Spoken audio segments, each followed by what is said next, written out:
మాకు ఒక సెంటర్ కావాలి. మాకు అలా ఎప్పుడైతే వెటర్నరీ కావాలని అడుగుతున్నారు, అలా వెళ్ళి నేను వెళ్ళింది వెటర్నరీ ఇచ్చినా అలా కాదు కదా. ఈ ఊర్లో ఎన్ని బర్రెలు ఉన్నాయి, ఎన్ని గేదెలు ఉన్నాయి, ఎన్ని వస్తాయి, ఎంత పాలు వస్తున్నాయి, సార్ మాకు ఎన్ని క్లోజెస్ట్ వెటర్నరీ ఎక్కడ ఉంది నాకు రికార్డ్ అలా క్లారిటీగా అడిగితే ఇస్తా. ఒక పంచాయతీ ఏదో వెటర్నరీ ఏదో కావాలంటున్నారు, ఫస్ట్ నాకు డేటా తీసుకోవాలి. ఏమి ఇబ్బందులు వస్తున్నాయి? ప్రతిదీ మేము వేరే ఊరికి వెళ్ళాల్సి వస్తుంది సార్. మాకు కావాలంటే ఒక సెంటర్ కావాలి సార్. మేము మా పొలాలు ఖరాబ్ అవుతుంది. మాకు ఒక సెంటర్ ఉంటే మాకు వస్తుండే. మాకు ఒక సెంటర్ ఉంటే మాకు వస్తుండే యూరియా. మాకు మా పొలాలన్నీ ఖరాబ్ అయినాయి. ఇప్పుడు మేము యూరియా చల్లుకోక తీసుకుంటున్నారు. దుకాణాలు వస్తుంది కదా సార్. ఈ సంవత్సరం బాగా టైట్ అయిపోయింది.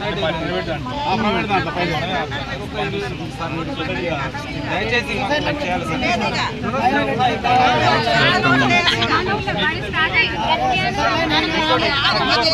చెప్పన్నా, మాకు గ్రామ పంచాయతీ వచ్చినప్పుడు దరిద్రం అయిపోయింది. స్కూల్ బంద్ అయింది సార్. మాకు మేము ఫీజులు కట్టలేక చచ్చిపోతున్నాం సార్. మేము ప్రైవేట్ లో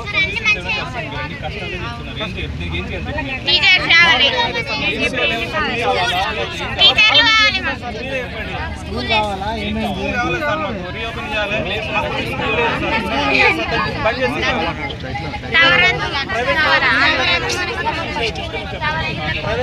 ప్రైవేట్ చచ్చిపోతున్నాం సార్.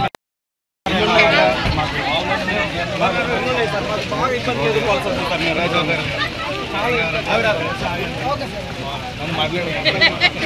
అందరూ అన్నీ కావాలి అంటే కాదు. ఇప్పుడు అది ఉన్నాడు, అది కావాలంటుంది. ఏం కావాలి క్లారిటీగా స్పెసిఫిక్గా మీరు స్పెసిఫిక్గా ఇక్కడికి వచ్చినప్పుడు జీపీడీకి వచ్చినప్పుడు బస్సు కావాలని లేడీస్ వచ్చారు.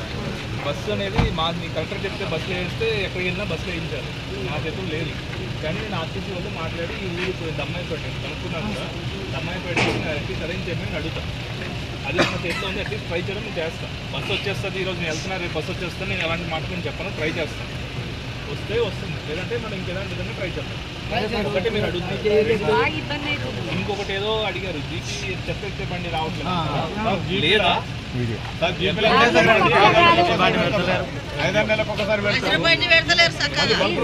బరాబర్